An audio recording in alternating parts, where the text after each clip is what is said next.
Swayam Prabha. Digital India. Educated India.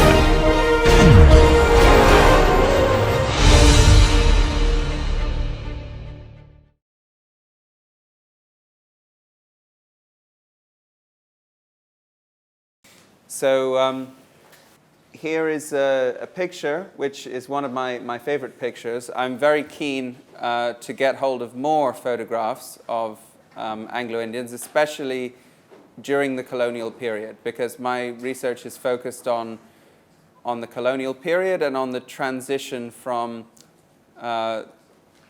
late colonial to decolonization to post-colonial. Here's a quote from John Ricketts in 1830. So I took quite a bit of time talking about the early 19th century origins of Anglo-Indian political organization when I spoke last time, so we won't stay with that.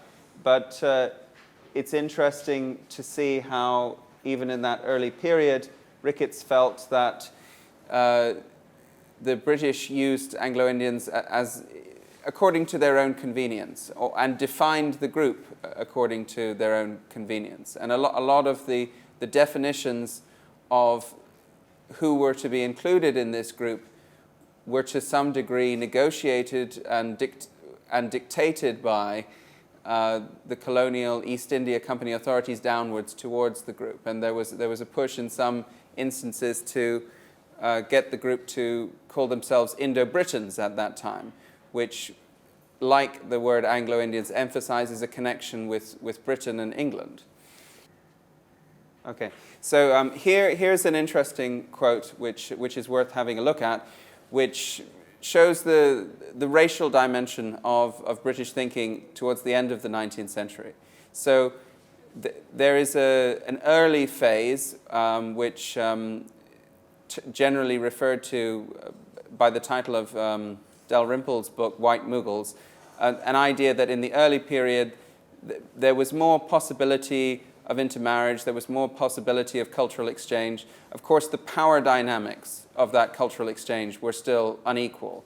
And even in Dalrymple's book, we can see that there was already a kind of snobbish attitude, an attitude of judgment, moral judgment, towards the mixed-race children of East India Company servants, and those men worried about the future of their offspring, but they often acknowledged these children, and the more elite men of that kind sent their children to England for education, and sometimes they concluded that those children would be better off staying in England because they would have more economic prospects than returning to India during a period when the East India Company was extending various restrictions on the possibilities for Anglo-Indian employment, or Eurasian employment, as they would have said then. So this emphasizes, this quote, the racial dimension of British attitudes towards Anglo-Indians at the end of the 19th century, because the late 19th century was a high point of the development of so-called scientific racism, and certainly that was very dominant in British thinking, along with sort of patronizing attitudes to the group as objects of charity. The well-intentioned philanthropic efforts of charitable, religious, and municipal figures in the British colonial society towards the group were very genuine, but they were embedded within a series of attitudes which are very problematic when we come to analyze them today. This is an account through just a particular set of figures that represents a pattern more broadly, which is mirrored in other sets of figures, which shows the decline in jobs for, they're being called Indo-Europeans here, but for the mixed relative to the unmixed indigenous local population.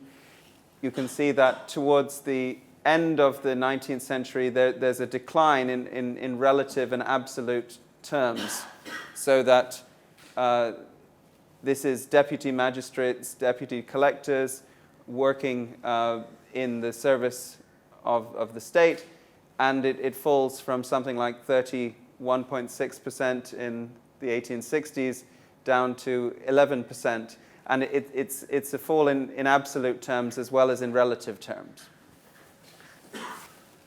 And then the kind of structure of Anglo-Indian employment during the late colonial period, once the community has been given significant areas of preferential employment in strategic services, the railways, the telegraphs and posts, the customs services. Somebody mentioned earlier the Indian Medical Service.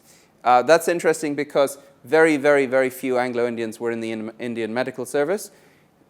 The then Anglo-Indian leader, Sir Henry Gidney, was unusual because he was a very successful ophthalmologist who had a thriving public practice in Bombay, and he gave up that practice in order to become the political leader of the community. And he was an officer in the Indian Medical Service, which was unusual. There was another department called the Indian Medical Department, which was full of Anglo-Indians. So the Indian Medical Service was mainly for British doctors and Indian doctors, and most of the Anglo-Indians went into this separate department called the Indian Medical Department. It was almost like a communal department for Anglo-Indians, and the function of that for the colonial state would be that the cost of having Anglo-Indians in the Indian Medical Department was lower than to have assistant surgeons, for example, than to use British imported doctors and assistant surgeons in the Royal Army Medical Service, the Royal Army Medical Corps, and would also have been cheaper than the British and Indian doctors in the Indian Medical Service. And there was a process ongoing through the early 20th century of so-called Indianization, and many historians have understood that process as being one of admitting Indians to the elite government services like the ICS, often known as the heaven-born, because they had such a high social status within colonial society.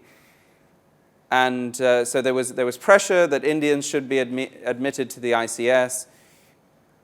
And that pattern is interesting because many Indians ultimately did enter the ICS, but despite the fact that there was a specific scholarship set up for Anglo-Indians to attempt to gain admission to the ICS, I think that in Anthony's book, he says that it's something, it was in single digits.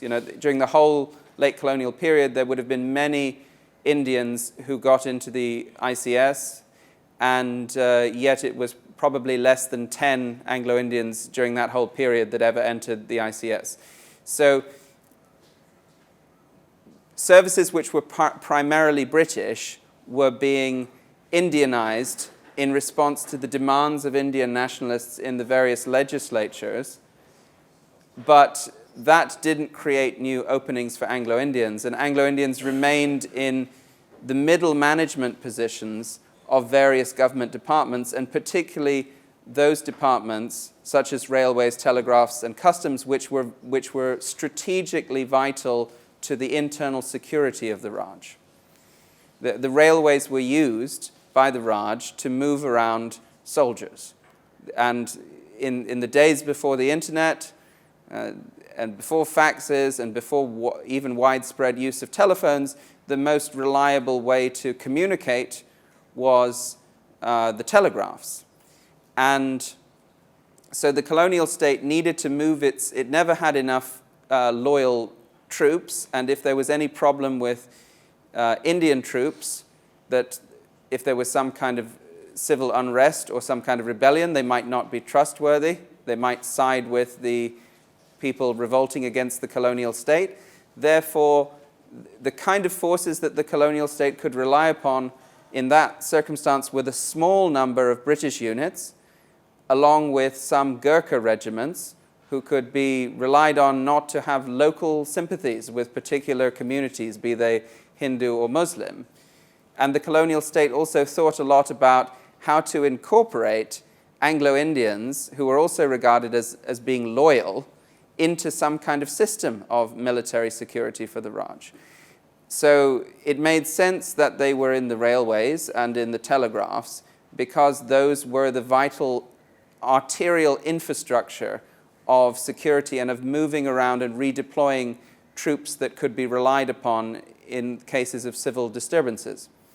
On some level, this is a kind of a police state which is prepared to wage a war almost against a hostile population, potentially an insurrection at some point. And a lot of the thinking of British security, imperial security, was based on the experience of the so-called Indian Mutiny, First War of Independence. I like to use the term the Great Rebellion, late in the 19th century. So the shadow of that experience hung over British thinking about security, and it was always a balance between how much do we spend on internal security and how much security can we get. And in that context, Anglo-Indians not only were employed in these supervisory, junior, often non-gazetted management positions, but they were also put in charge of key, on the railways, for example, they were put in charge of key railway stations. And they were put in charge of specific trains, like the mail trains. Just like the telegraphs, the security of the mail was important if there would be potential sabotage. So we can see that the functions that Anglo-Indians provided by being co-opted in the service of the late colonial state. And practically speaking, it was compulsory for Anglo-Indians working on the railways to be members of the auxiliary force. So they provided an additional quasi-military, quasi-policing force that would either be used directly in civil unrest or would guard strategic infrastructure like the railways, while British and Gurkha troops might be deployed directly to deal with those disturbances. There was also some ideas of using Anglo-Indians more extensively in military service or in quasi-military police forces. But what happened was these tended to fall through because of grounds of cost. You know, the local provincial authorities would argue with the military authorities, the civil provincial authorities and the military authorities would say, well, who is going to pay for this? Is it coming out of your budget or is it coming out of our budget? And the price estimates were often that Anglo-Indian units would cost less than British units, but more than Indian units. And so often these ideas didn't come to fruition. But nonetheless, the locations of Anglo-Indian employment were demonstrably tied to Raj security. And during the First World War and the Second World War, all of the restrictions on Anglo-Indian entry into the army were largely relaxed or ignored to a very great degree, so that some specifically Anglo-Indian units were created belatedly in the First World War, the Anglo-Indian force, which was sent to Mesopotamia, but also in practice recruiting agents for various imperial and British regiments and even other broader empire units from South Africa, New Zealand, could have people who were Anglo-Indians who had managed to sign up and join all of those regiments. It could be the Dorset Regiment. It could be an Indian logistical support unit, such as the IMDS. So that's the function that Anglo-Indian employment tended to have in terms of the interests of the late colonial state, and that explains why they wanted to retain Anglo-Indians in certain management and supervisory roles underneath domiciled Europeans and British employees. And you can see the kind of the structure, that they're called Eurasians in this particular chart, but you can see the structure of employment here, that the Europeans have the largest number of positions that are the most senior, and the domiciled Europeans are present, but there are no Eurasians or Anglo-Indians in the top grade here. But there are two who've made it into the highest grade of superintendents, one row down. And then the largest concentration are in these second grade and third grade superintendents. It's important to state that these jobs are very desirable, very lucrative jobs that Anglo-Indians occupy. They are being subordinated relative to domiciled Europeans and relative to British employees, but they are in a position of immense privilege relative to other Indian communities and relative to the vast masses of the Indian population, in salary terms, in terms of the seniority of their position, and it affords a level of lifestyle for many Anglo-Indians in the late colonial period, those who are gainfully employed, which puts them in a very privileged position relative to the working class population back in England, back at the imperial metropole. And then you can see the quality of life that is achievable for an Anglo-Indian family where somebody is employed by the colonial state. So this is in a remote area, Den Kanikota, and this man is working in the forestry department. He's got quite a junior position. But what we see here is a kind of middle-class colonial domesticity and an attempt to project a certain kind of ethos of lifestyle, of aspiration, of civilization, as they would have regarded it. There's the tiger skin that associates them with shikar, the practice of hunting. A lot of Anglo-Indians, including both Sir Henry Gidney and Frank Anthony, were shikaris, and many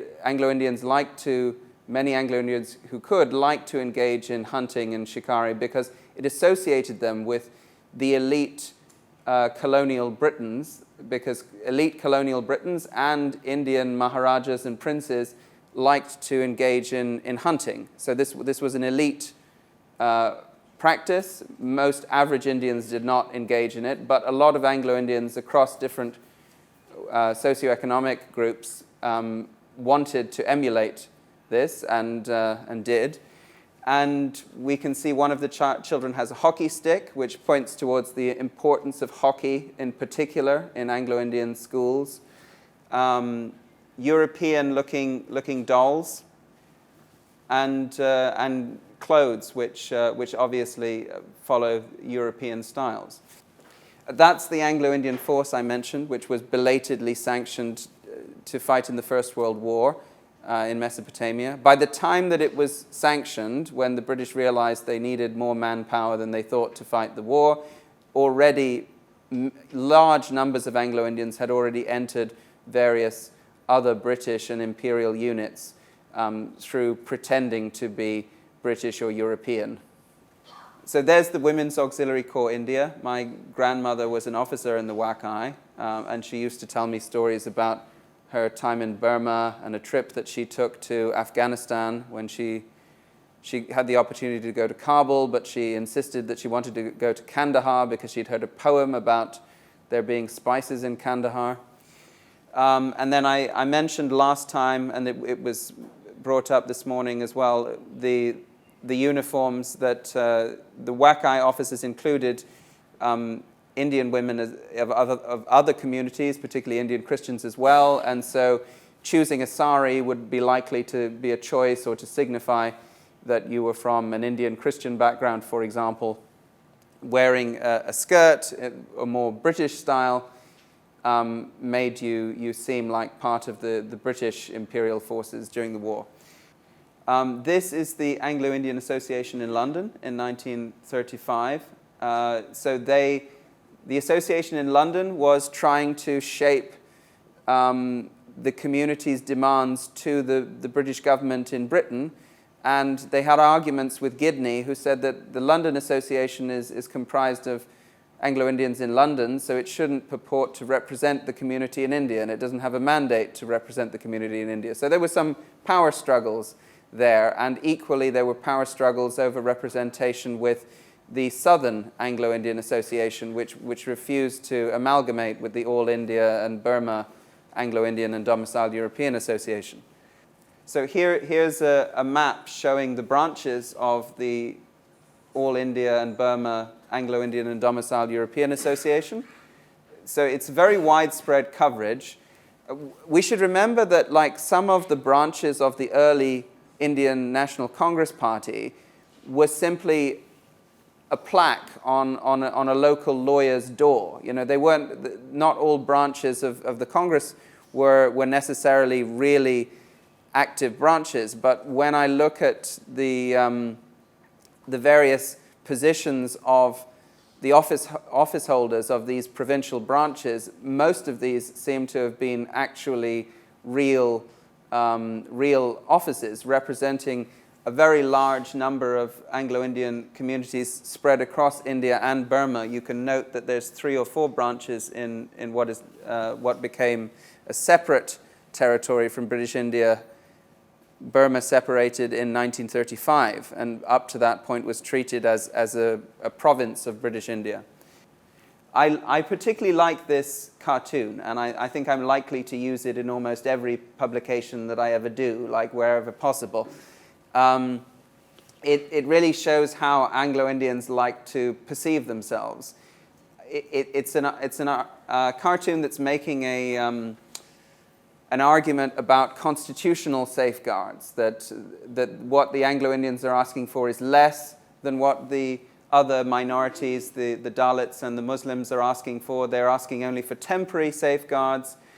And usually, if you're a small group, it's hard to argue for political rights, for special political measures. Whereas if you're a larger group, it's easier to say, well, we're such a large group, we deserve some kind of representation, some kind of special protection. And this quite skillfully, cleverly tries to invert this by suggesting that because the Anglo-Indian community is so small, therefore it's like a young boy, even smaller than these other 2 children, and therefore the small size of the group is more deserving of special protection. So it's a very clever, well thought out political cartoon to make the case that it wants to make. And also note the European boy is wearing shoes, and the sort of ethnic caricatures of the other communities are not wearing shoes. And the British are in the position of umpires, which is the role that the British themselves like to present themselves as playing. Like, we are the sort of impartial arbiters amongst the communal arguments that take place between different interest groups. So this will have been published sometime around the 1935 Act, probably around 1933, from the Anglo-Indian Review.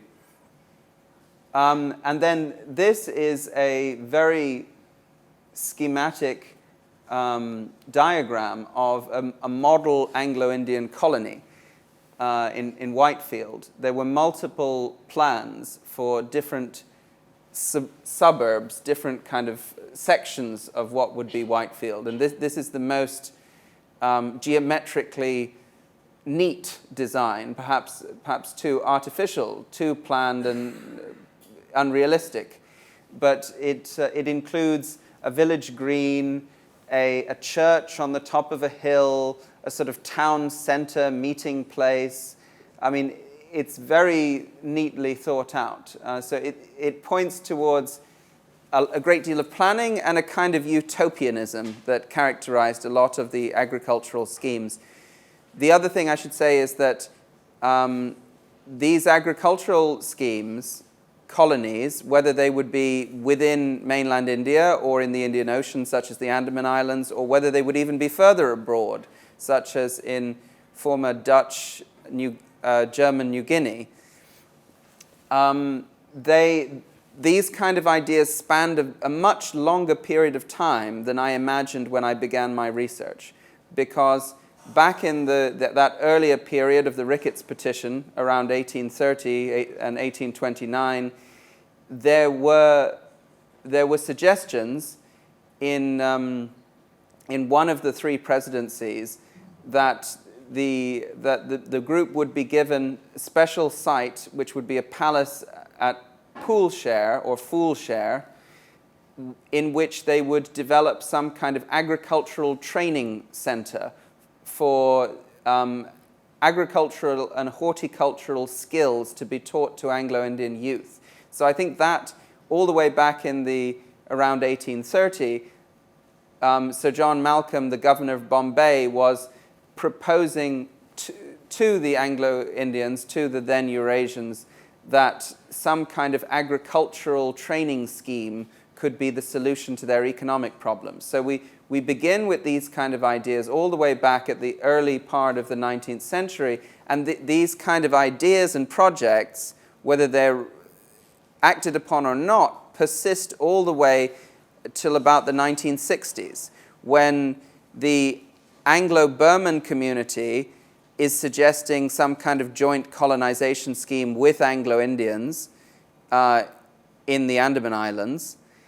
And also there is an organization in Bangalore, which may not be a very real organization. It may be more of an organization on paper, but it calls itself the Eurasian Collectivist Society of some kind.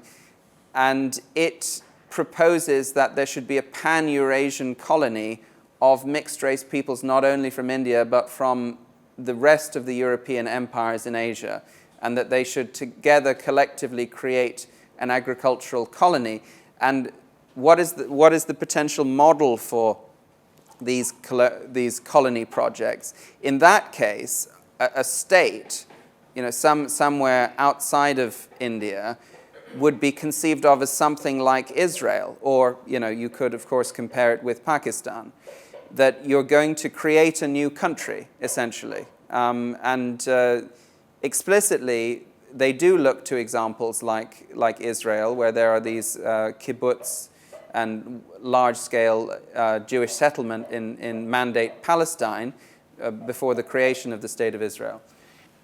So I like this quote because it sort of shows that there was this broader space where Anglo-Indians, ethnic Anglo-Indians and ethnic Anglo-Burmans living in Burma as well as in India felt part of a sort of collective space.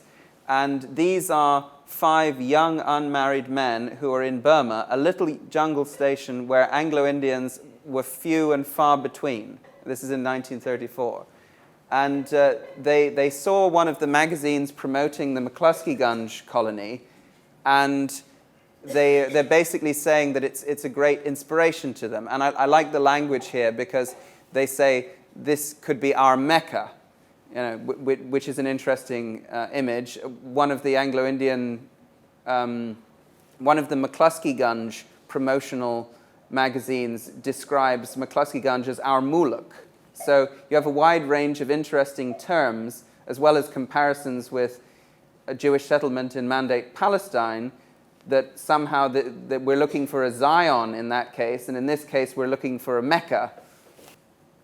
So yes, here we have the advert which has McCluskey as our Muluk. So we're essentially looking for a home. And I do describe some of these projects as being somewhat escapist in their inspiration, in their conceptualization. So this is Sir Henry Gidney meeting Sir Stafford Cripps. He was deeply disappointed when Cripps, who was a socialist and had very little knowledge or understanding of the Anglo-Indian community or its past, unlike some of the liberals and conservatives that Gidney had been used to dealing with. Gidney had been to Britain, he'd lobbied the British Parliament during the 1935 Government of India Act. He'd been successful in getting an amendment in the House of Lords to the 1935 Government of India Act to give Anglo-Indians additional protections and reserved jobs. And when the Secretary of State for India said that this was just a declaration of intention, Gidney then launched an additional campaign to continue to argue for the justiciability of those protections, which means that the protections written into the 1935 Government of India Act in this amendment should not only be a statement of intention by the British or the British colonial government, but they should be a legal duty upon the government and the provincial governors to secure the implementation of that intention. So justiciability is an important measure. And those safeguards, of course, were presented, as that earlier cartoon showed, as being always only a temporary thing. Yeah. And yet, Frank Anthony managed to turn them into, again, arguing that they would be temporary, managed to turn them into something which, at least in the case of the nominated seats to the Lok Sabha and the provincial legislatures for the MLAs, has turned into a very long-lived set of provisions and protections for the Anglo-Indian community, and tied to its definition in the Indian Constitution. So I'll finish there. Thank you very much.